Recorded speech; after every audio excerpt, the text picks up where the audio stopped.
Good evening to all dear students. Class में आ जाइए सभी लोग।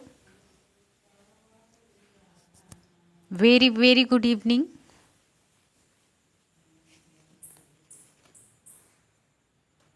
मेरी वॉइस क्लियर है? सभी को मेरी वॉइस क्लियर जा रही है? ठीक है, कमेंट करके बताएंगे। स्क्रीन पे जो लिखा है वो दिख रहा है? स्क्रीन पे जो लिखा हुआ है ये दिख रहा है आप लोग सभी को?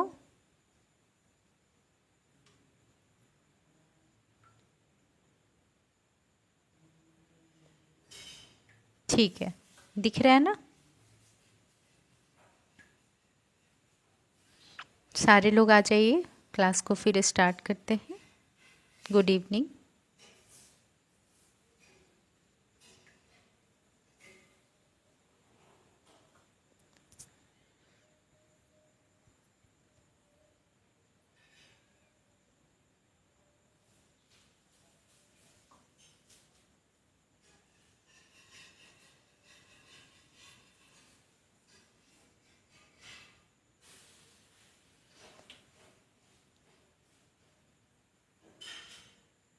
सारे लोग को दिख रहा है ना स्क्रीन क्लियर?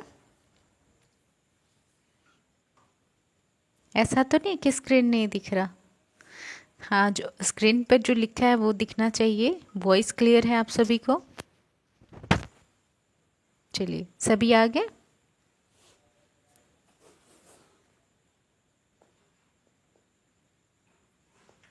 ठीक है, ठीक है।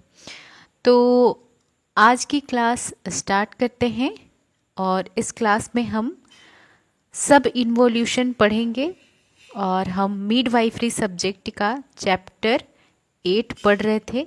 इस चैप्टर 8 में हमने जो सूतिका अवस्था है, प्यूरपेरियम पीरियड है, उसके बारे में पढ़ा। ठीक है, ये बच्चे के जन्म के बाद से लेकर 6 सप्ताह तक की अवधि होती है, जिसमें शरीर जो है वो अपने पहले की स्थिति में आता है।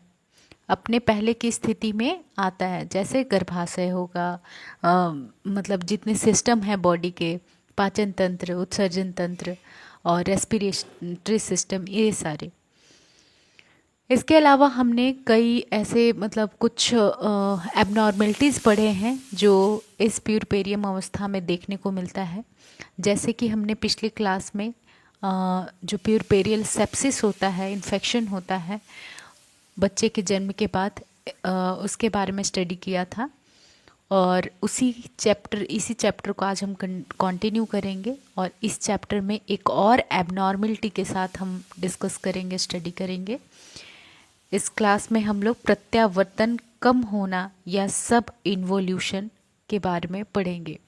ये टॉपिक सब इन्वोल्यूशन जो है, ये आप लोग को इन्वोल्यूशन पता होगा सभी को, क्योंकि पिछले क्लासेस में यही सारी चीज़ें हमने डिस्कस किया है।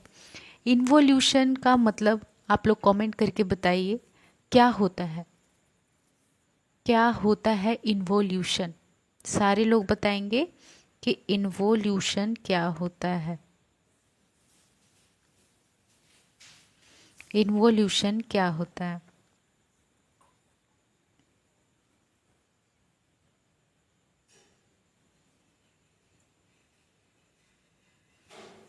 इन्वोल्यूशन क्या होता है?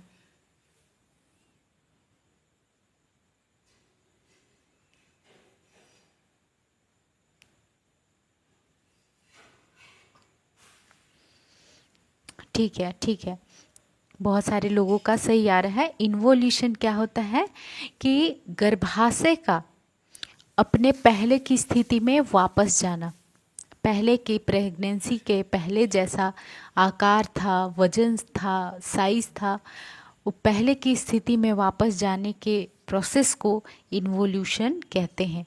क्लियर है बात? अब आप लोग ज़रा ये सोचिए कि यहाँ पर लिखा है प्रत्यावर्तन, यानी इन्वोल्यूशन का कम होना। सब का जहाँ भी जिस वर्ड के आगे सब लग जाए ना, उसका मतलब है कि उससे कम। जैसे कोई चीज़ सबऑर्डिनेट, सब इंस्पेक्टर, तो इंस्पेक्टर के नीचे सब इंस्पेक्टर अगर लगेगा तो इसका मतलब है इंस्पेक्टर से नीचे वाला पोस्ट। उसी तरह से किसी भी वर्ड के आगे अगर सब लगता है, इसका मतलब है कि वो इस वर्ड में कुछ कमी है, कम है, एक पोजीशन, एक स्टेप नीचे है। तो हम लोग को जैसे पता है कि इन्वोल्यूशन का मतलब होता है गर्भाशय का अपने पहले की स्थिति में वापस आना, और अगर इसमें सब लग जा रहा है तो इसका मतलब है कि पहले की स्थिति में गर्भाशय जो है वो नहीं जा पा रहा है या कम जा पा रहा है, जितना नॉर्मली परिवर्तन होना चाहिए था after delivery, after child birth. ठीक है, बच्चे के जन्म के बाद गर्भाशय का अपने पहले के आकार में वापस जितना आना चाहिए था, अगर उतना नहीं आ पा रहा है या उससे कम आ पा रहा है, तो उसी को हम सब इन्वोल्यूशन कहते हैं। ठीक है, बात क्लियर है। सब इन्वोल्यूशन का हिंदी में होता है प्रत्यावर्तन में कम होना या प्रत्यावर्तन का कम होना। ठीक है, जो गर्भाशय है वो अपने पहले की स्थिति में प्रॉपर नहीं आ पाएगा, उससे कम आएगा, पूरी तरह अपनी आकार में नहीं आ पाएगा। तो इसे ही क्या कहते हैं, सब इन्वोल्यूशन या प्रत्यावर्तन कम होना कहते हैं। ये टॉपिक आप लोग को क्लियर हो गया? बताइए, प्रत्यावर्तन ये क्लियर हुआ? इस पॉइंट को, इस टॉपिक को बहुत ही इम्पॉर्टेंट है ये। और आप सोच सकते हो कि जब मदर का बच्चे के जन्म के बाद भी अगर गर्भाशय पहले की स्थिति में नहीं आ पाएगा या कम आएगा तो कितनी सारी प्रॉब्लम्स हो सकते हैं। आइए इस पे हम डीप में डिस्कस करते हैं। स्टार्ट करते हैं हम सब इन्वोल्यूशन। इसका डेफिनेशन है कि when involution process is impaired और रिटार्डेड टर्म्ड एज इन्वोल्यूशन। कहने का मतलब कि जब गर्भाशय जो है वो अपनी पहले की स्थिति में वापस नहीं आ पा रहा है, इम्पेयर हो जा रहा है, रुक जा रहा है। रिटार्डेड मतलब रुक जाना, इम्पेयर मतलब उसमें अवरोध आ जाना, तो उसे हम सबो इन्वोल्यूशन कहते हैं।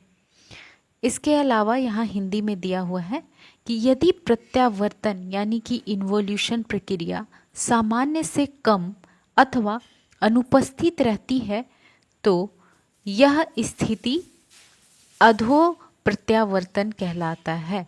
ठीक है, सब इन्वोल्यूशन कहलाता है। डेफिनेशन क्लियर हो गया सभी को? सभी को डेफिनेशन क्लियर हुआ? चलिए अब हम जानते हैं कि क्या ऐसा कारण हुआ जिसके वजह से गर्भाशय अपने पहले की स्थिति में वापस नहीं आ पा रहा है। कारण या इटियोलॉजी हम इसको कहते हैं। सबसे पहला जो है कारण वो है ग्रैंड मल्टीपैरिटी, यानी कि वैसे वीमेन जिनका उम्र 35 साल हो चुका है और उनका अभी अभी डिलीवरी हुआ, बच्चे का जन्म हुआ, तो ऐसे कंडीशन में जो मसल्स होते हैं वो उतने कैपेबल नहीं होते हैं, गर्भाशय के मसल, कि वो उतना जल्दी फास्ट रिकवरी करे, पहले की स्थिति में वापस लौटे। तो उम्र भी बहुत मायने रखता है, एज भी बहुत मायने रखता है। 35 इयर्स जो है इसी को मतलब ग्रैंड मल्टीपैरिटी उसे ही कहते हैं, जो कि मतलब ज़्यादा एज हो फीमेल का तो उसको ग्रैंड मल्टीपैरिटी कहते हैं। और मल्टीपैरिटी यानी कि बहुत सारे, मतलब एज ज़्यादा है और बहुत सारे बच्चों को जन्म दिए, जैसे 3-4, तो 35 साल होते होते तो 3-4 बच्चे हो जाते हैं। ठीक है, तो ये जो 3-4, जो एक तो नंबर ऑफ चिल्ड्रंस ज़्यादा है तो इसके वजह से भी गर्भाशय पे असर होगा, और दूसरी बात की उम्र भी है। तो ये दोनों चीज़ों से मिलने के वजह से गर्भाशय जो है अपने पहले की स्थिति में आने में असमर्थ होता है। बात क्लियर है? पहला यहाँ पर आपको कारण समझ आया। दूसरा कारण है ट्विन प्रेगनेंसी या जुड़वा शिशु का जन्म होना। देखिए, जब गर्भाशय में जुड़वा बच्चा होता है तो गर्भाशय काफ़ी बड़ा हो जाता है, फैल जाता है। जब गर्भाशय काफ़ी फैल जाएगा 2 बच्चों की वजह से, तो इसको पहले की स्थिति में आने में समय लगेगा, या फिर हो सकता है कि पहले की स्थिति में वो पूरी तरह वापस ना आ सके। बात क्लियर है? तो twin pregnancy is also cause और aetiology of the subinvolution. दूसरा तीसरा इसके बाद है पॉलीहाइड्रोमिनस। देखिए पॉलीहाइड्रोमिनस का भी सेम कॉन्सेप्ट है। पॉलीहाइड्रोमिनस का मतलब होता है जो गर्भाशय के अंदर एमनियोटिक फ्लूइड है, ये एमनियोटिक फ्लूइड का बढ़ जाना, कितना बढ़ जाना, 2000 ml या 2 लीटर से ज़्यादा हो जाना। अगर ऐसा होता है तो इस कंडीशन में गर्भाशय पे भी एक फैलाव होगा, ज़्यादा फैलाव होगा। और जैसे कि जो ट्विन प्रेगनेंसी था, जुड़वा बच्चे की वजह से गर्भाशय पूरा फैला हुआ था, उसी तरह से यहाँ पर भी एमनियोटिक फ्लूइड के ज़्यादा होने की वजह से गर्भाशय जो है वो बहुत ज़्यादा फैल गया और उसको फिर पहले की स्थिति में आने में दिक्कत हो रहा है। क्लियर। इसके अलावा है माँ का स्वास्थ्य खराब होना, यानी अगर मदर हेल्दी नहीं है, मान लीजिए बच्चे के जन्म के बाद वो बीमार हो गई, शरीर कमज़ोर हो गया, उसको प्रॉपर न्यूट्रिशन नहीं मिला, तो इस कंडीशन में जो गर्भाशय है वो पहले की स्थिति में वापस नहीं आ पाएगा। इसके अलावा और क्या कारण हो सकता है, जैसे कि सीजेरियन सेक्शन, यानी कि जो बड़ा ऑपरेशन से बच्चा होता है तो उस कंडीशन में भी गर्भाशय को दिक्कत होता है अपने पहले की स्थिति में आने में। अगर यूटेराइन प्रोलैप्स है, कहने का मतलब जो गर्भाशय है वो अपनी जगह से, गर्भाशय जो है ये अपनी जगह से मतलब नीचे की ओर आ गया। प्रोलैप्स का मतलब नीचे आना, डिसेंट होना। तो मान लीजिए नॉर्मल पोजीशन इसका जो गर्भाशय का है ये यहाँ पर है और ये फिर, wait a second, uterine prolapse बता रही हूँ मैं। देखिए यूट्राइन प्रोलैप्स का मतलब होता है, यूट्राइन प्रोलैप्स का मतलब होता है, एक सेकेंड, हाँ देखिए यूट्राइन प्रोलैप्स का मतलब होता है, यूट्राइन प्रोलैप्स है ना। देखिए इसका मतलब है कि गर्भाशय जैसे पहले की स्थिति में है, जैसे नॉर्मली अपने जगह पे होता है पोजीशन पे, पर प्रोलैप्स के कंडीशन में गर्भाशय ना नीचे की ओर आ जाता है। मतलब होना चाहिए अगर यहाँ पर, तो ये घसक कर डिसेंट होकर ये नीचे की ओर आ जाएगा, इसी को हम प्रोलैप्स कहते हैं। तो जब ऐसा होगा कि गर्भाशय में एक उम्र के वजह के बाद गर्भाशय नीचे की ओर आने लगता है मसल वीकनेस के वजह से, तो इस वजह से भी गर्भाशय अपने पहले की स्थिति में आने में असमर्थ होता है। इसके अलावा गर्भाशय में अगर गांठ है, फाइब्रॉइड है, ठीक है, मांस जैसा है, तो उससे भी वो पहले की स्थिति में नहीं आएगा। मदर अगर एनीमिक है, उसके शरीर में खून की कमी है, तो जो मसल्स हैं गर्भाशय के वो प्रॉपर हील नहीं हो पाएंगे। नेक्स्ट है रेस्ट्रोवर्जन ऑफ द यूट्रस, यानी कि रेट्रोवर्जन, रेस्ट्रो नहीं, ऐसे यहाँ पर काट देंगे सभी। रेट्रोवर्जन ऑफ यूट्रस यानी गर्भाशय अगर पीछे की ओर मुड़ गया, ठीक है, जैसे नॉर्मली आगे की ओर ऐसे मुड़ा हुआ रहता है गर्भाशय, ये है ब्लैडर, तो इसको हम एंटीवर्जन कहते हैं। लेकिन अगर गर्भाशय क्या है वो पीछे की ओर मुड़ गया है इस साइड, और पीछे क्या होता है, रेक्टम होता है जिससे मल निकलता है, ठीक है, और आगे ब्लैडर होता है। तो इस कंडीशन में अगर ये गर्भाशय पीछे की ओर मुड़ रहा है, इसको हम रेट्रोवर्जन ऑफ यूट्रस कहते हैं। इस स्थिति में गर्भाशय अपने पहले किस आकार में नहीं आ पाएगा। ठीक है, क्लियर है, सभी को समझ आ रहा है, यहाँ तक आया ना समझ? ठीक है। नेक्स्ट है रिटेन प्रोडक्ट ऑफ कंसेप्शन। मान लीजिए बच्चे के जन्म के बाद कुछ जो प्लेसेंटा का भाग है, कुछ झिल्ली है, कुछ मतलब ऐसा थोड़ा सा भी पार्ट है, वो अगर गर्भाशय के अंदर छूट गया तो समझ लीजिए कि ब्लीडिंग भी बहुत ज़्यादा होगा, पेन भी बहुत ज़्यादा होगा, और गर्भाशय अपने पहले की स्थिति में भी वापस नहीं आ पाएगा, या फिर बहुत धीरे धीरे आएगा, कम आएगा। क्लियर है बात? Retained product of conception clear है? Retained product of conception clear हुआ कि गर्भाशय जो है वो अपनी पहले की स्थिति में नहीं आ पाएगा, क्योंकि उसके अंदर अगर झिल्ली कुछ रह गया है या प्लेसेंटा का कुछ पार्ट रह गया है, तो रिटेंट का मतलब कुछ उत्तक रह जाना, कुछ अंदर में छूट जाना। तो गर्भाशय के अंदर मान लीजिए डिलीवरी के बाद कुछ भाग रह गया झिल्ली ये सब का, तो उसके वजह से भी क्या होता है कि जो गर्भाशय वो अपने पहले की स्थिति में नहीं आ पाता है। तो ये हमने कारण समझ लिए। फिर से मैं रिवीजन कर दे रही हूँ। देखिए क्या क्या कारण है कि गर्भाशय अपने पहले की स्थिति में नहीं आ रहा है, यानी इन्वोल्यूशन, सब इन्वोल्यूशन हो रहा है। जैसे कि ग्रैंड मल्टीपैरिटी, 35 साल का उम्र मदर का हो गया है और बच्चे भी ज़्यादा हैं। ट्विन प्रेगनेंसी है, पॉलीहाइड्रोमिनस है यानी बहुत ज़्यादा एमनियोटिक फ्लूइड है, माँ का अगर स्वास्थ्य सही नहीं है, और अगर सर्जरी से ऑपरेशन हुआ है, मतलब ऑपरेशन से बच्चा हुआ है, यूट्रस अपने जगह से घसक कर नीचे अगर आ गया है, और यूट्रस के अंदर अगर मांस है, कुछ गांठ है, मदर को अगर एनीमिया है, खून की कमी है, और गर्भाशय अगर पीछे की ओर मुड़ा हुआ है, या फिर गर्भाशय में कुछ प्लेसेंटा का भाग रह गया है, तो इन कारणों के वजह से गर्भाशय जो है अपने पहले की स्थिति में आने में असमर्थ होगा, जिसको हम सब इन्वोल्यूशन कहते हैं। बताइए, सभी कमेंट करके बताइए, क्लियर है यहाँ तक? किन्हीं को कोई डाउट? किन्हीं को कोई डाउट है?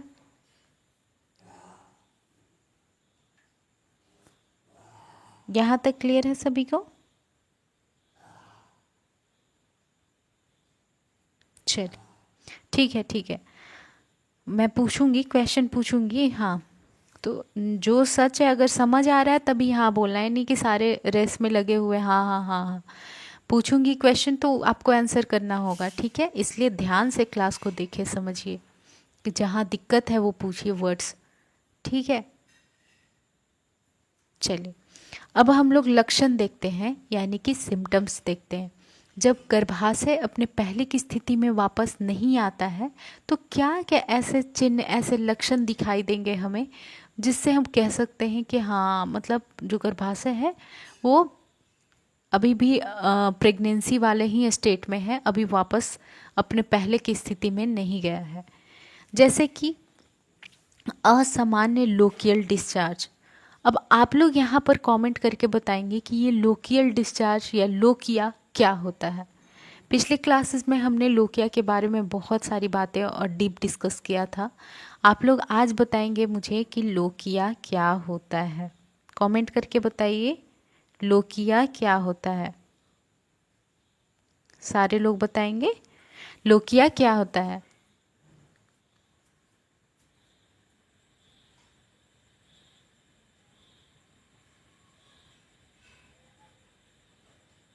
बताइए लोकिया क्या होता है।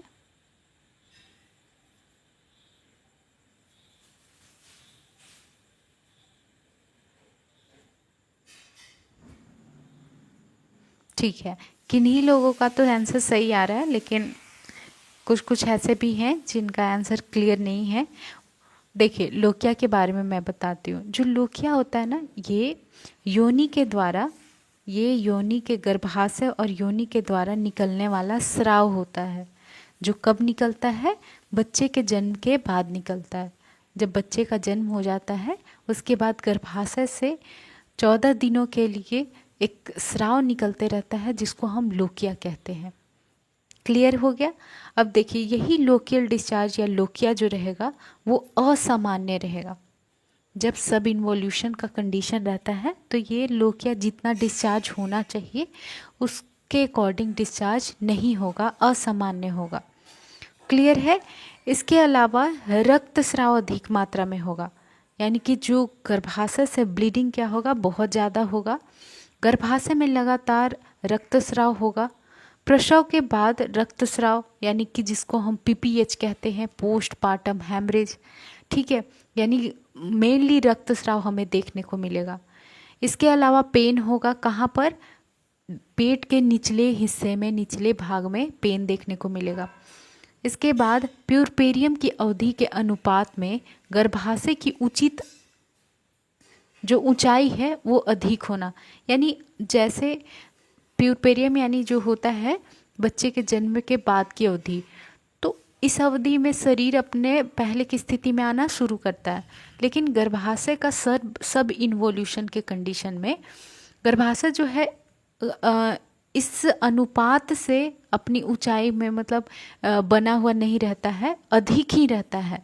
मतलब ऐसा लगता है जैसे कि अभी भी प्रेगनेंसी है ही, ठीक है, जबकि होना क्या चाहिए कि गर्भाशय अपने पहले की स्थिति में आ जाना चाहिए। ठीक है। इसके अलावा लोअर एब्डोमेन में भारीपन अनुभव होता है। देखिए, जो गर्भाशय है उसका निचले भाग में कैसा लगेगा, भारीपन जैसा लगेगा। तो ये हो गया सिम्टम्स, ये क्या हो गया, सिम्टम्स। क्लियर है सभी को? लोकल डिस्चार्ज असामान्य होगा, बहुत ज़्यादा रक्तस्राव होगा जिसको हम पोस्टपार्टम हैमरेज कहेंगे। ठीक है। इसके अलावा पेन होगा, और जो एक अनुपात में गर्भाशय का घटता है उसकी ऊंचाई, लेकिन यहाँ पर ऊंचाई बढ़ेगा, मतलब अधिक ही रहेगा। और नीचे का जो एब्डोमेन है, लोअर एब्डोमेन यानी कि पेट जो है, वो भारीपन अनुभव होगा। मदर को कैसा फील होगा, भारी सा लगेगा। क्लियर है बात? अब बताइए कमेंट करके कि सिम्टम्स क्लियर हैं। कमेंट करके बताइए सिम्टम्स क्लियर हैं। सारे लोग बताइए सिम्टम्स क्लियर है ना?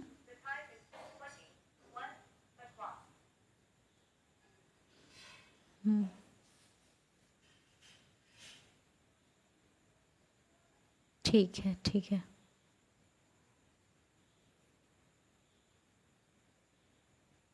चलिए, अब आप लोग से मैं एक क्वेश्चन पूछती हूँ, बताइए। हाँ, आप लोग बताइए, सभी लोग बताएंगे। दो दो मुझे सिम्टम लिखकर कमेंट करके बताइए। क्या सब इन्वोल्यूशन के क्या सिम्टम होते हैं, दो लिखकर बताना है। मैं इसको हाइड कर दे रही हूँ, नहीं तो आप लोग चीटिंग कर लीजिएगा। No cheating, okay. सारे लोग कमेंट करेंगे, दो दो कमेंट करना है।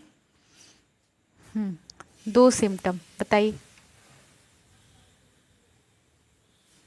बताइए दो सिम्टम बताइए।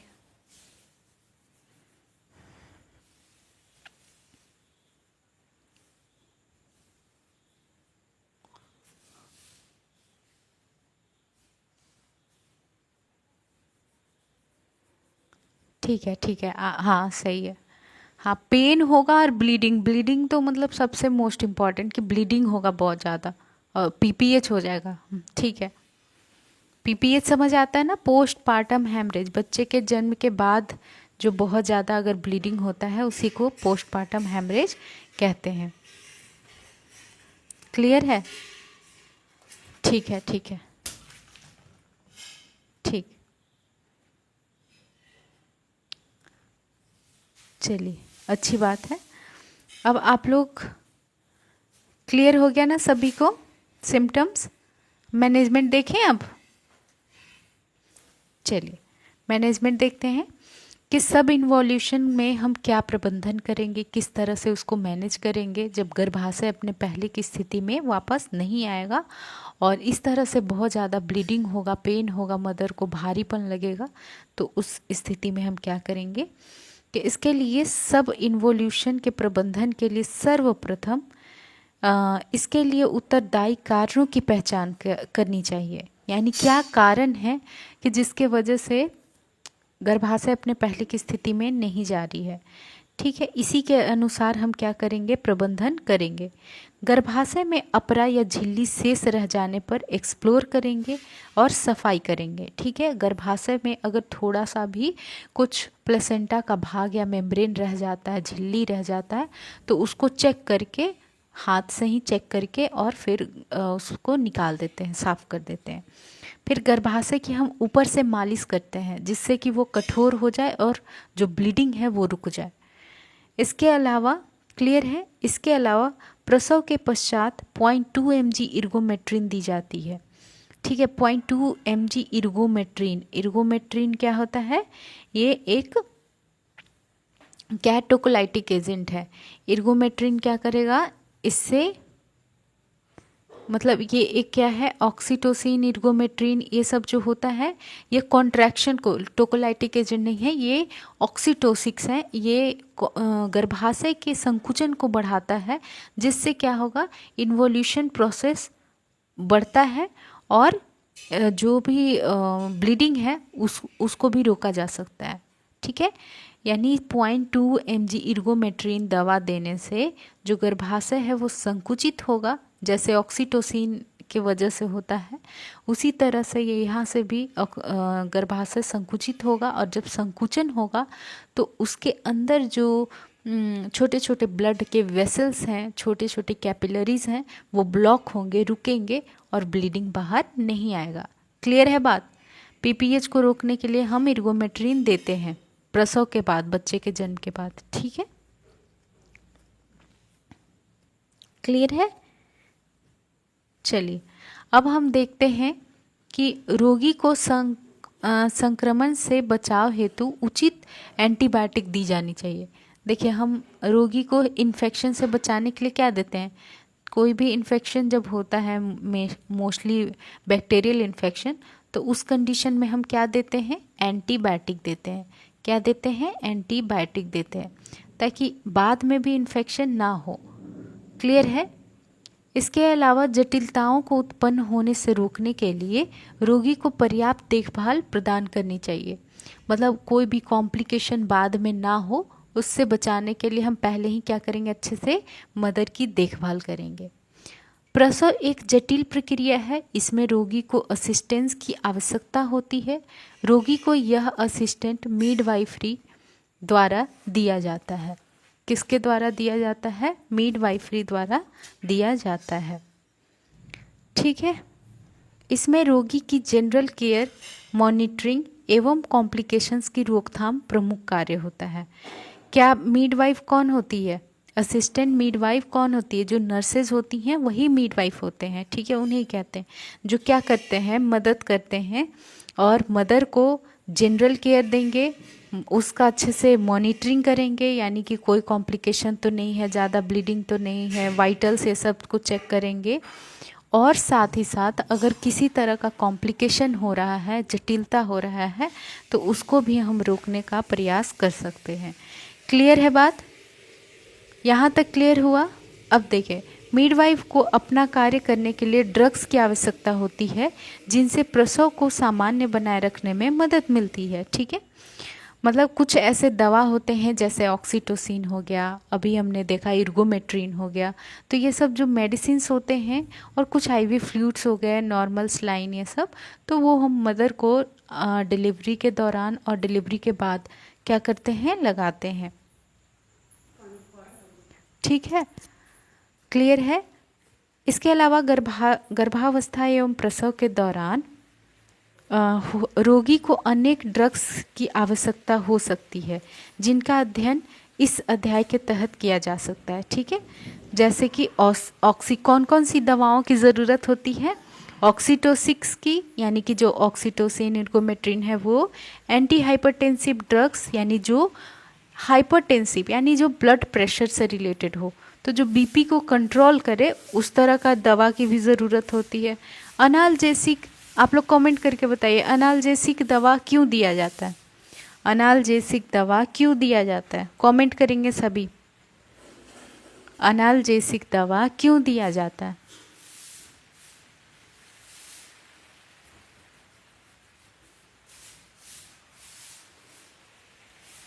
अनाल्जेसिक क्यों देंगे? दर्द को कम करने के लिए। क्या होता है? पेन किलर होता है। ये क्या होता है? पेन किलर होता है। दर्द को कम करने के लिए अनाल्जेसिक देते हैं। इसके अलावा है एनेस्थेटिक। एनेस्थेटिक होता है जो जिससे हम सुन्न करते हैं, बेहोशी करते हैं, एनेस्थेटिक। डायूरेटिक्स, यानी कि अगर शरीर में सूजन है, बहुत ज़्यादा पानी भर गया है, तो वैसे कंडीशन में यूरिन आउटपुट को बढ़ाने के लिए, यानी कि मूत्र को बढ़ाने के लिए, बाहर निकालने के लिए क्या देते हैं? डायूरेटिक्स देते हैं दवा। ये यूरिन के लिए देते हैं। ठीक है, यूरिन बाहर निकालने के लिए। टोकोलाइटिक ड्रग्स क्या होते हैं? जो संकुचन को कम करते हैं, संकुचन, गर्भाशय में संकुचन को कम करते हैं। ठीक है, उसको हम क्या कहते हैं? टोकोलाइटिक ड्रग कहते हैं। एंटी कन्वर्जेंट क्या होता है? एंटी कन्वर्जेंट क्या होता है? ये होता है जो कि दौरे को रोके। जो दौरे पड़ते हैं ना प्रेगनेंसी के टाइम में, कभी कभी ऐसा भी होता है दौरे पड़ते हैं, बीपी हाई होता है, दौरा पड़ता है, जिसको एक्लेम्सिया कहते हैं। तो एक्लेम्सिया जैसे एक बहुत खतरनाक कॉम्प्लिकेशन, एक कंडीशन में हम एंटी कन्वर्जेंट दवाओं का यूज़ करते हैं। इसके अलावा एंटी कोगुलेंट्स। एंटी कोगुलेंट्स का मतलब जो खून को थक्का बनने से रोके, खून को जमने से रोके, उसको हम क्या कहेंगे, एंटीकोगुलेंट, खून को जमने से रोकेगा, रोके। ठीक है। इसके अलावा एंटीबायोटिक देते हैं। एंटीबायोटिक्स क्या होता है, जो बैक्टीरियल इन्फेक्शन को कंट्रोल करता है। बैक्टीरियल इन्फेक्शन के केस में हम एंटीबायोटिक देते हैं। और अदर्स में जो और इन सभी दवाओं के अलावा जो और भी मेडिसिन्स होंगे वो आ जाएंगे। बताइए, यहाँ तक क्लियर है सभी को? यहाँ तक क्लियर है सभी को? किन्हीं को कोई डाउट तो नहीं है? किन्हीं को कोई डाउट तो नहीं है? ठीक है। तो ये इन सारे मेडिसिन्स को हम प्रेगनेंसी के टाइम में यूज़ करते हैं। कौन कौन से मेडिसिन्स हैं और हम मैनेजमेंट एक बार फिर से देख लेते हैं। देखिए, सब इन्वोल्यूशन का प्रबंधन जैसा कारण होगा उसी के बेसिस पे हम मैनेजमेंट करेंगे।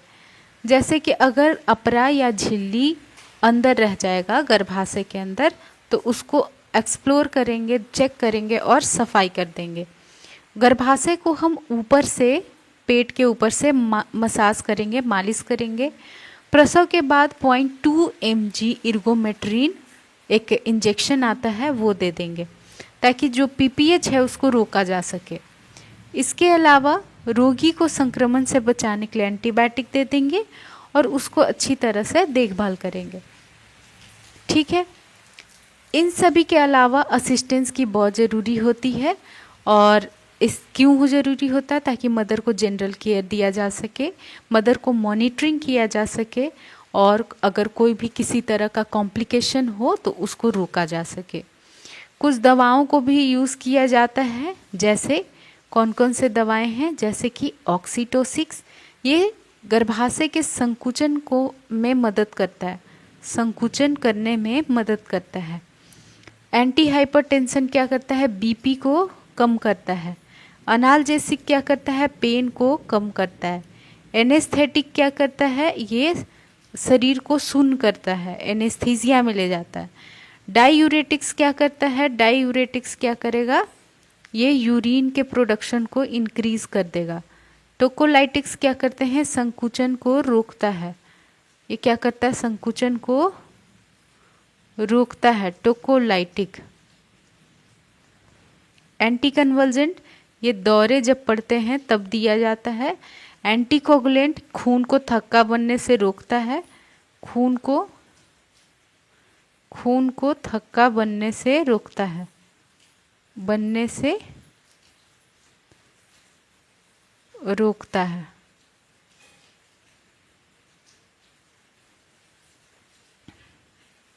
और एंटीबायोटिक क्या करता है? ये बैक्टीरियल इन्फेक्शन को रोकता है या कम करता है, इसमें देते हैं। तो ये सारे मेडिसिन हम यूज़ करते हैं। क्लियर है? तो आज जो अभी हमने टॉपिक किया ये है सब इन्वोल्यूशन। सब इन्वोल्यूशन तो ये हो गया पूरा। अब आप लोग ज़रा मुझे कमेंट करके बताइए सभी को क्लियर है? मैं अच्छे से रिपीट भी की हूँ। क्या होता है सब इन्वोल्यूशन?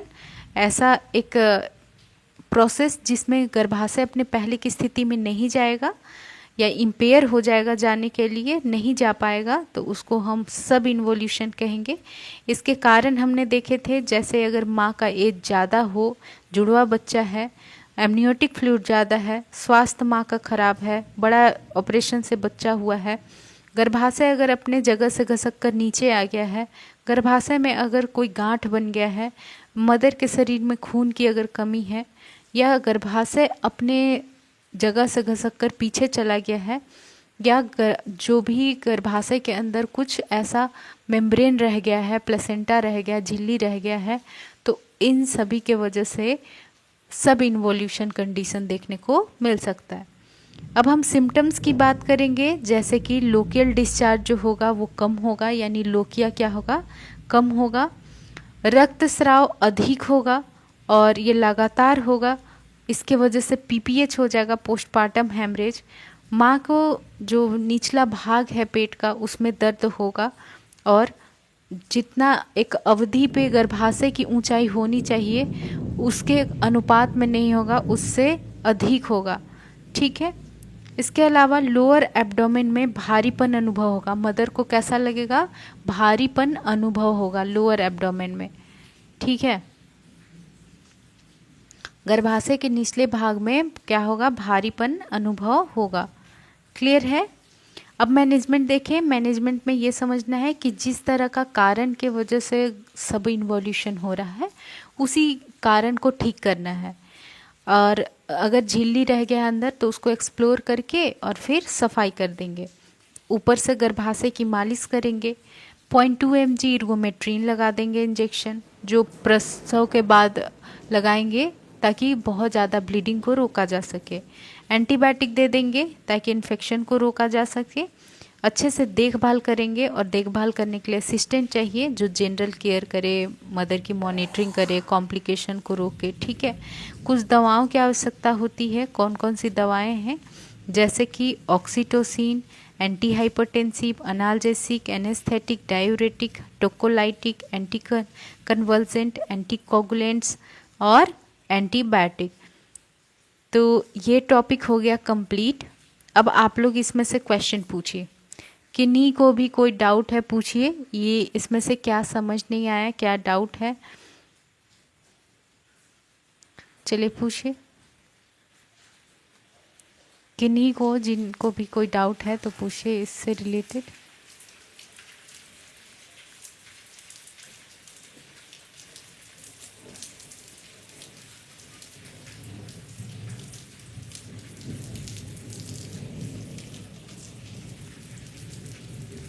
पूछिए, डाउट पूछिए।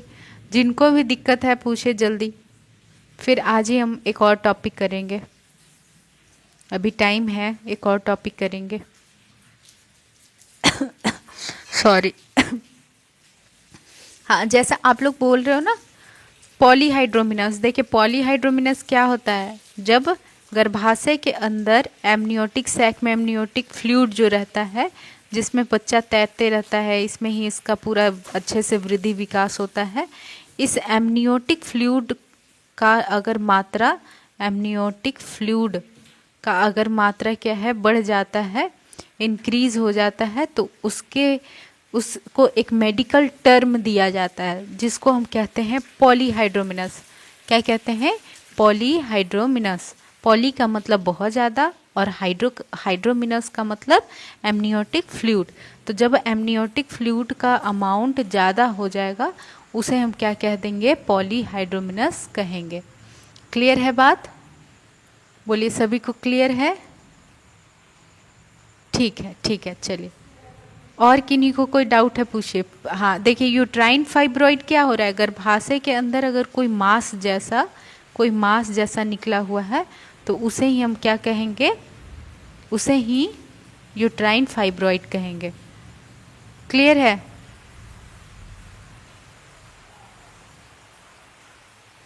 ठीक है, समझ में आ गया?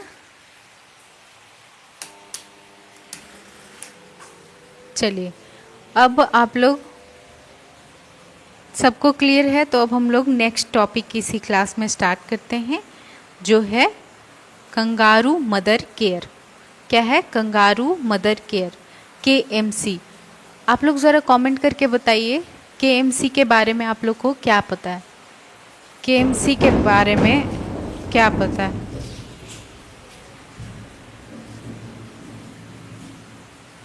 KMC के बारे में आप लोग को क्या पता है? कंगारू मदर केयर के बारे में आप लोग क्या जानते हो? जिन्हें भी कुछ भी पता है बताइए प्लीज़।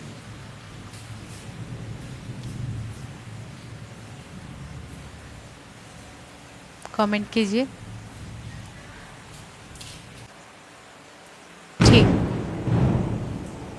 ठीक है, ठीक है। हाँ, तो बहुत सभी का आंसर सही आ रहा है। जैसे कंगारू मदर केयर होता है ना, जिसमें जैसे कंगारू होता है ना उसी तरह से, कंगारू जैसे होता है ना उसी तरह से मतलब जो बच्चे का जन्म अगर समय से पहले हो जा रहा है तो उसको मतलब बहुत ज़्यादा केयर की ज़रूरत होती है। उस कंडीशन में ना बच्चे को फ्रॉग की जैसे चेस्ट से माँ जो है या कोई परिवार का सदस्य, कोई भी मेंबर बच्चे को फ्रॉक के जैसा पोजीशन में अपने चेस्ट से लगाकर रखते हैं, ठीक है। इस और उसे प्रॉपर केयर दिया जाता है, बहुत ही स्पेसिफिक केयर दिया जाता है, जिसको हम क्या कहते हैं, कंगारू मदर केयर कहते हैं, ठीक है। क्लियर है बात? चलिए अब हम लोग, हाँ ठीक है, ठीक है, चलिए अब समझते हैं डिटेल में। कंगारू माता देखभाल, जिसको हिंदी में कहते हैं, इसके अंतर्गत शिशु को गर्मी प्रदान करना है, ठीक है। इसमें बच्चे को मतलब अगर बहुत ठंड लग रहा है, हाइपोथर्मिया में जा रहा है, तो टेम्परेचर अगर शरीर का कम हो रहा है तो उस कंडीशन में उसको गर्मी देना होता है। शिशु के शरीर की गर्मी को बनाए रखने के लिए निम्न प्रकार से हम मतलब तापमान देते हैं, जैसे कि उष्मा ताप के कारण भी बच्चे की शारीरिक तापमान में कमी आ जाती है, जिसे वह अपनी शारीरिक ऊर्जा से पूरा नहीं कर सकता, इसीलिए उसके शारीरिक तापमान में कमी होने की जोखिम को पैदा हो जाता है, ठीक है। तो देखिए यहाँ पर बताया गया है कि जो बच्चे का शरीर का तापमान है ये मतलब क्यों कम हो रहा है, बच्चे का शरीर का तापमान क्यों कम हो रहा है, क्योंकि एक्चुअली होता है कि बच्चे में जो बहुत जल्दी जन्म ले लिया समय से पहले, तो या फिर जो समय पर भी लिया, तो उसमें मसल्स इतने नहीं होते हैं कि खुद से क्या कर सके कि वो अपने पूरा शरीर का मतलब अपने ऊर्जा को उत्पन्न कर सके, ठीक है। तो ऐसी स्थिति में अगर जो ऊर्जा को उत्पन्न नहीं कर पा रहा है तो फिर, ठीक है, तो इसमें होता है कि शरीर, बच्चे का शरीर में इतने मसल्स नहीं होते हैं कि अपने से खुद से ऊर्जा बना सके। ऐसी स्थिति में उसके शरीर का जो तापमान होता है वो बाहर के कंपेयर में कम हो जाता है, जिसके वजह से उसको हाइपोथर्मिया होता है, बॉडी का टेम्परेचर क्या हो जाता है, कम हो जाता है, हाइपोथर्मिया होता है, आर है यहाँ, ठीक है। तो इसके लिए हम क्या देते हैं, केएमसी देते हैं, कंगारू मदर केयर देते हैं।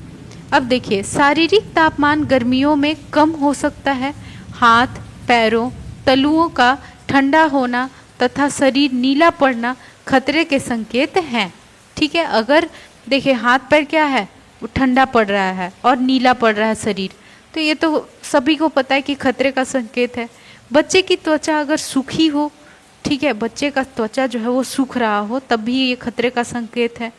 इसके अलावा बच्चे को माँ के शरीर से लगाकर संपर्क में रखना चाहिए, दोनों की त्वचा एक दूसरे के संपर्क में रहनी चाहिए, ठीक है। यानी ऐसी स्थिति में जब बच्चे का शरीर नीला पड़ रहा है, त्वचा सूख रहा है, हाथ पैर ठंडे हो रहे हैं, तो बच्चे को फिर माँ के स्किन से, स्किन टू स्किन कांटेक्ट करवाते हैं, बच्चे को माँ के स्किन से उसको मतलब लगा कर रखते हैं, ताकि जो माँ का उष्मा है, जो टेम्परेचर है, वो बच्चे के अंदर ट्रांसफ़र हो, ठीक है।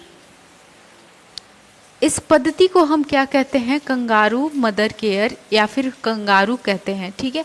जैसे आप लोग को सभी को पता होगा कि कंगारू एक जानवर है, एनिमल है, जो क्या करता है कि अपने बच्चे को अपने पेट के एक थैली में रखता है, ठीक है। तो उससे बच्चे को उष्मा मिलता है और उसी में फिर वो बड़ा होता है, पलता है। तो इस तरह से उस जैसे एक कंगारू अपने बच्चे की देखभाल करता है, अपने स्किन से लगा कर रखता है, उसी से ये एक पद्धति लिया गया है, कॉन्सेप्ट लिया गया है कि माँ अपने बच्चे को इस तरह से केयर दे सकती है जब बच्चे का शरीर नीला पड़ रहा हो, तापमान उसका कम हो, शरीर का ठंड लग रहा हो, तो ऐसी स्थिति में, ठीक है। तो ये बात क्लियर आया, समझ में आ गया कि कंगारू मदर क्या है, कब देंगे। इसके अलावा बच्चे को 3 परत वाले साफ कपड़े में लपेट दें, कपड़ा सूखा, गर्म एवं साफ हो तथा औस के अनुकूल सूती या ऊनी होना चाहिए, ठीक है। बच्चे को पूरा कपड़े में क्या करेंगे, लपेट कर रखेंगे, बच्चे को हम क्या करेंगे, कपड़े में लपेट कर रखेंगे। क्लियर है बात? बच्चे को हम पूरी तरह कपड़े में अच्छे से लपेट कर रखेंगे, ताकि उसको शरीर जो है वो सूखा ना पड़े, शरीर में कोई दिक्कत ना हो। चलिए, कमरे में उमस नहीं होना चाहिए, यानी कि ऐसा नहीं कि पूरा मतलब चारों तरफ से बंद हो, ऐसा नहीं होना चाहिए। बंद नहीं होना चाहिए, वेंटिलेटेड हो प्रॉपर जहाँ पर बच्चा हो। इसके अलावा अगर पंखा चल रहा है तो उसे हम बंद कर देंगे, क्योंकि ऑलरेडी बच्चे का शरीर जो है वो ठंडा पड़ रहा है, उसको तापमान की आवश्यकता है। तो उसको हम क्या करेंगे, तापमान देने के लिए, मेंटेन रखने के लिए पंखे को बंद कर देंगे। ऐसी स्थिति में जब बच्चों का शरीर ठंडा है तो यह घातक हो सकता है, अतः तत्काल अस्पताल ले जाना चाहिए। जैसे ही अगर हमें इस तरह का सिम्टम दिखे, शरीर का नीला पड़ना, हाथ पैरों का ठंडा पड़ना, तो हम बच्चे को जल्दी से जल्दी हम हॉस्पिटल ले जाएंगे। क्लियर है बात यहाँ तक? ये हो गया आपको, मतलब जो एक बेसिक पता होना चाहिए कंगारू मदर केयर के बारे में, वो था। अब हम जानते हैं principles of prevention and infection, मतलब प्रिवेंशन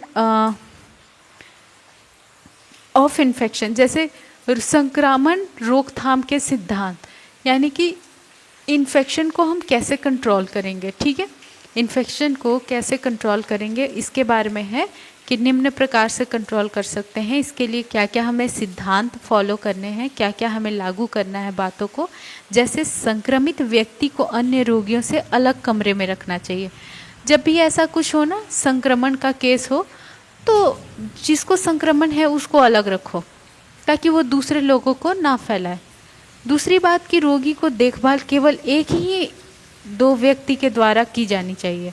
ठीक है, रोगी से मिलने वाले जो भी होंगे उनको रोकेंगे कि बहुत ज़्यादा लोग विजिट ना करें पेशेंट के पास, उससे पेशेंट को भी इन्फेक्शन बढ़ सकता है और उस पेशेंट का इन्फेक्शन दूसरे में भी आ सकता है। इसीलिए कम से कम लोगों को पेशेंट तक भेजना है जिनको इन्फेक्शन है।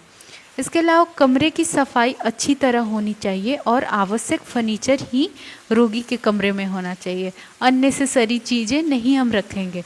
जितना सफाई से रहेगा उतना जल्दी इन्फेक्शन ठीक होगा और बहुत कम इन्फेक्शन के चांसेस हैं।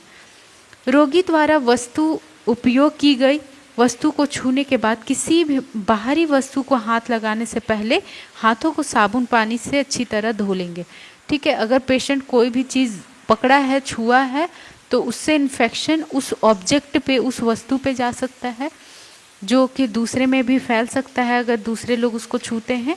इसीलिए हम क्या करेंगे कि अगर कोई चीज़ टच कर रहे हैं तो अपनी हाथों को फिर बाद में हम साबुन और पानी से धोएंगे।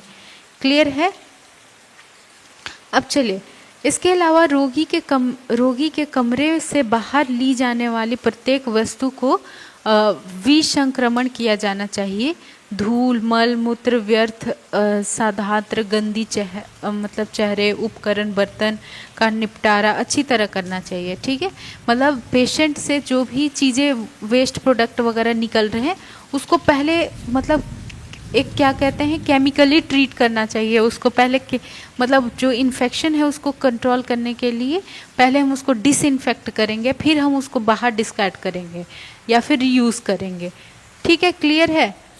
पेशेंट का जो भी वस्तु है उसको हम अच्छी तरह से क्लीन करके तब डिस्कार्ड कर, मतलब उसको ट्रीट किया जाता है। कई तरह के सॉल्यूशंस आते हैं जो अगर उसके कपड़े हो गए तो उसमें हम यूज़ कर सकते हैं। यूटेंसिल्स यानी बर्तन वगैरह है, उसको अच्छी तरह से वॉश करने के बाद ही रीयूज़ होगा, नहीं तो या उसको डिस्कार्ड किया जाएगा। ठीक है, हटा दिया जाएगा। इसके अलावा रोगी की छुट्टी के बारे में रोगी के कमरे की सफाई करके उसको विसंक्रमित करना चाहिए।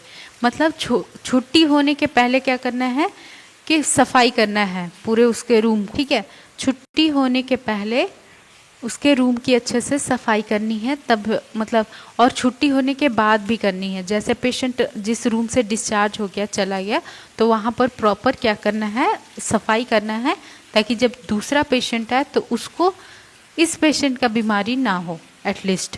तो हॉस्पिटल में इन्फेक्शन के चांसेस बहुत ज़्यादा होते हैं, तो इसीलिए काफ़ी ज़रूरी है। क्लियर है यहाँ तक? बताइए, यहाँ तक सभी को क्लियर है? किन्हीं को कोई डाउट तो नहीं है? बोलिए, किन्हीं को कोई डाउट तो नहीं है? हाँ, देखिए, अभी हमने केएमसी के बारे में कुछ पॉइंट्स देखे थे, कुछ पॉइंट्स हमने देखा कि संक्रमण को कैसे रोकेंगे। ठीक है, केएमसी वाला समझ में आया था? केएमसी का कब कब देते हैं? जैसे केएमसी होता है ना, कंगारू मदर केयर, ये बेसिकली हम वैसे बच्चों को देते हैं ना जो अपने मतलब 9 मंथ के पहले ही प्री टर्म जन्म हो गया हो और उनका शरीर उतना डेवलप नहीं है, शरीर का तापमान कम है, शरीर नीला पड़ रहा है, तो उसको काफ़ी बहुत अच्छे से केयर की ज़रूरत होती है। ऐसी स्थिति में बच्चे को बहुत ठंड लगता है और शरीर का टेम्परेचर कम हो जाता है, तो इसमें हम बच्चे को एक फ्रॉग के पोजीशन में जैसे मेढक होता है उस तरह से दोनों हाथों को फैलाकर, पैरों को फैलाकर मदर के चेस्ट से या जो ऊपर ब्रेस्ट के बीच में क्या है बच्चे को रखते हैं। ठीक है, और ठीक है बच्चे को रखते हैं और फिर 1 घंटे के लिए रखते हैं। ऐसा बच्चे के माँ भी कर सकती है और बच्चे के फैमिली जो भी रहेंगे वो लोग भी कर सकते हैं। ठीक है, अब देखिए इस कंगारू मदर केयर समझ में आ गया। इसके अलावा बच्चे को अच्छे से ढक कर रखेंगे क्योंकि जो छोटा बच्चा रहेगा उसको शरीर को ठंड लगते रहेगा, तो हमें अच्छे से ढक कर भी रखना है। ठीक, इसके बाद हमने पढ़ा प्रिवेंशन ऑफ इन्फेक्शन, यानी कि कैसे हम संक्रमण को रोकेंगे। तो कोई भी देखिए व्यक्ति को अगर संक्रमण हुआ है तो उसको हम अलग करके रखेंगे। ठीक है, अलग करके रखना है संक्रमण को, और मतलब जो इन्फेक्टेड पर्सन है उसके बाद उसके पास हम कोशिश करेंगे कि कम लोग विज़िट करें, और जो भी है सफाई अच्छे से रखेंगे, उसके रूम में कम फर्नीचर रखेंगे। ठीक है, और मास्क वगैरह का यूज़ करना है अगर संक्रमित व्यक्ति के पास जाएंगे। अगर उसका कुछ सामान छूते हैं तो अच्छे से अपने हाथों को साबुन पानी से धोना है। ठीक है, और पेशेंट के मतलब जो भी उसके कपड़े होंगे, उसके वस्तुएं होंगे, उसको क्या करना है प्रॉपर उसको डिस्चार्ज कर देना है, अच्छे से उसको डिस्कार्ड करना है क्लीन करके। ठीक है, उसको क्लीन करके डिस्कार्ड करना है। फिर जब छुट्टी हो जाएगा तो पेशेंट के कमरे को अच्छी तरह सफाई करेंगे ताकि बाद में किसी को दूसरे पेशेंट को इन्फेक्शन ना हो। क्लियर है बात? बताइए, यहाँ तक क्लियर हुआ? ठीक है, अब बताइए यहाँ तक क्लियर है? अब हम आज नेक्स्ट पॉइंट पढ़ लेते हैं जो बहुत छोटा है, इसके बाद हमारा चैप्टर ख़त्म हो जाएगा, ये चैप्टर 8। तो चलिए, सबसे पहले ये है बेबी फ्रेंडली हॉस्पिटल इनिशिएटिव, जिसको हिंदी में कहते हैं शिशु मित्र अस्पताल शुरू करना। ठीक है, यानी कि ऐसा हॉस्पिटल जहाँ पर बच्चे के लिए मतलब प्रॉपर उसको केयर प्रोवाइड किया जाएगा, बच्चे के लिए जो फ्रेंडली होगा, बच्चे के लिए सारा कुछ उसके न्यूट्रिशन, हाइजीन, हेल्थ चेकअप वगैरह, मतलब इन सारी चीज़ों पे जहाँ ध्यान दिया जाएगा, उस तरह का एक हमारे पास टॉपिक है baby friendly hospital initiative. Baby का मतलब छोटा न्यूबॉर्न, फ्रेंडली यानी कि बेबी के अनुकूल, और हॉस्पिटल यानी कि यस अस्पताल, ऐसा अस्पताल जो बच्चे के अनुकूल हो, और इसके अलावा इनिशिएटिव यानी शुरू करना, तो ऐसा हॉस्पिटल शुरू करना जहाँ पर बच्चे के अकॉर्डिंग ट्रीटमेंट और उसको सारा कुछ मतलब मैनेजमेंट है, बच्चे का केयर है, वो दिया जाएगा। चलिए इसको पढ़ते हैं। जैसे कि शिशु मित्र अस्पताल शुरू करना एक अभियान है। ये क्या है? एक मिशन है, अभियान है, जिसके अंतर्गत स्तनपान के लिए महिलाओं को प्रोत्साहित किया जाता है। ठीक है, ये क्या है? Baby friendly hospital initiative. ये एक अभियान है, एक मिशन है, एक गोल है, जिसमें क्या किया जाता है कि इसमें क्या किया जाता है कि जो बच्चा है उसको माँ को दूध देने के लिए मतलब प्रोत्साहित करेंगे। ठीक है, इस अभियान के तहत नर्सिंग संगठनों का सकारात्मक सहयोग है तथा इसमें विश्व स्वास्थ्य संगठन यानी कि WHO, स्वच्छ संगठन व परिवार कल्याण मंत्रालय संगठन शामिल है। ठीक है, ये सारे ऑर्गेनाइजेशंस हैं जो मिलकर ये काम चला रहे हैं। इस अभियान में अस्पतालों स्नान हेतु प्रोत्साहन व मार्गदर्शन किया जाता है। ठीक है, इसमें हॉस्पिटल के थ्रू बताया जाता है कि कैसे क्या क्या करना है। इनके अंतर्गत केवल एकमात्र स्तनपान यानी एक्सक्लूसिव ब्रेस्ट फीडिंग नीति पर काफ़ी जोर दिया गया है। शिशु मित्र अस्पताल में यह प्रोग्राम चलाया जाता है। इसके अंतर्गत माँ को अपने बच्चे को 6 महीने तक सिर्फ 6 महीने तक स्तनपान कराने पर जोर दिया जाता है। इससे बच्चों को पोषण व संक्रमण से होने वाली बीमारियों से बचाया जा सकता है और स्तनपान सहारा मिलता है। इसके अंतर्गत स्तनपान के फायदों के बारे में बताया जाता है। और भारत में शिशु मित्र जो अस्पतालें हैं, बेबी फ्रेंडली हॉस्पिटल, उसमें स्तनपान के लिए प्रोत्साहित के अलावा प्रसव पूर्व क्लिनिक, नवजात शिशुओं की देखभाल, टीकाकरण संबंधी देखभाल सम्मिलित है। इससे स्तनपान को बढ़ावा देना है। ठीक है, यानी अब देखिए, आप लोग समझे, यहाँ पर इस पूरे जो पैराग्राफ है इसका एक ही मतलब है कि जो बेबी फ्रेंडली हॉस्पिटल इनिशिएटिव है, ये एक ऐसा मिशन है, ऐसा ये एक उद्देश्य है जो कई सारे ऑर्गेनाइजेशन, WHO और उसके अलावा कई संगठन जो हैं वो मिलकर इस पे काम करते हैं। इसमें हम मेनली हॉस्पिटल के अंदर मदर को अपने बच्चे को दूध पिलाने के लिए कहते हैं, जो 6 महीने तक सिर्फ माँ का दूध, उस पे जोर देते हैं। और इससे बच्चे को बहुत फ़ायदा मिलेगा, उसका इम्यून सिस्टम स्ट्रांग होगा, ग्रोथ डेवलपमेंट अच्छे से होगा, हेल्थ अच्छा होगा, इम्यूनिटी बूस्ट होगा, कई सारी चीज़ें होंगी। इसलिए मदर को, हम बच्चे को 6 महीने तक सिर्फ अपना दूध देना है, इसके अलावा एक बूंद पानी भी नहीं देना है। ठीक है, तो ये हो गया एक्सक्लूसिव ब्रेस्ट फीडिंग पे जोर दिया गया, किसमें? बेबी फ्रेंडली हॉस्पिटल इनिशिएटिव में। बताइए, क्लियर है आप सभी को? कमेंट कीजिए, क्लियर है? क्लियर है? ये पूरा पैराग्राफ का सिर्फ यही मतलब हुआ कि बच्चे को 6 महीने तक सिर्फ माँ का दूध मिलना चाहिए, इस पे जोर दिया गया।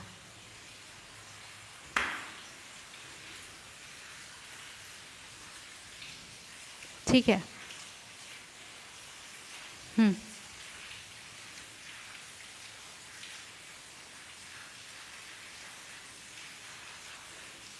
इस पे जोर दिया गया। ठीक है, क्लियर है? किन्हीं को कोई डाउट तो नहीं है? बताइए, किन्हीं को कोई डाउट तो नहीं है?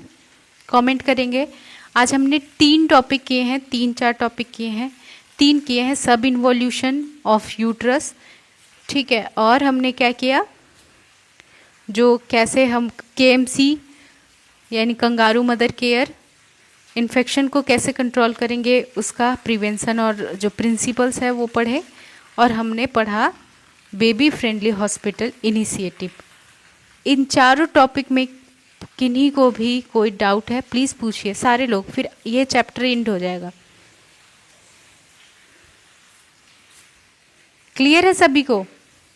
मैं क्वेश्चन पूछूं? चलिए, ठीक है, ठीक है, चलिए मैं क्वेश्चन पूछती हूँ। कंगारू मदर केयर में कब हम बच्चे को कंगारू मदर केयर देंगे? ठीक है, इसमें आप बताइए, बच्चे को कब कंगारू मदर केयर देना है? सारे लोग कमेंट कीजिए, बताइए कब कंगारू मदर केयर देना चाहिए, कब देते हैं?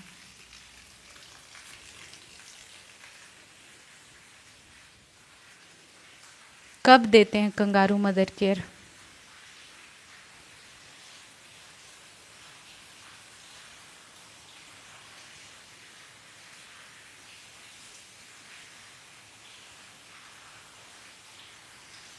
ठीक है, बहुत सारे लोगों का कमेंट सही आ रहा है। ठीक है, ठीक है, तो कब देते हैं? जब बच्चे का वजन कम हो। मेनली है कि बच्चे का जब वजन कम हो, LBW हो, लो बर्थ वेट, जन्म के समय 2500 ग्राम से अगर कम है।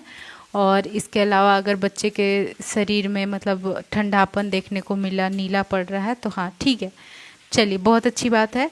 एक और क्वेश्चन मैं पूछ देती हूँ। ठीक है, चलिए, infection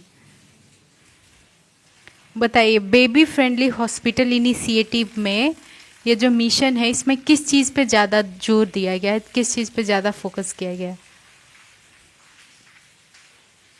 baby friendly hospital initiative में किस चीज़ पे ज़्यादा फोकस किया गया है? कमेंट कीजिए, बताइए सभी लोग।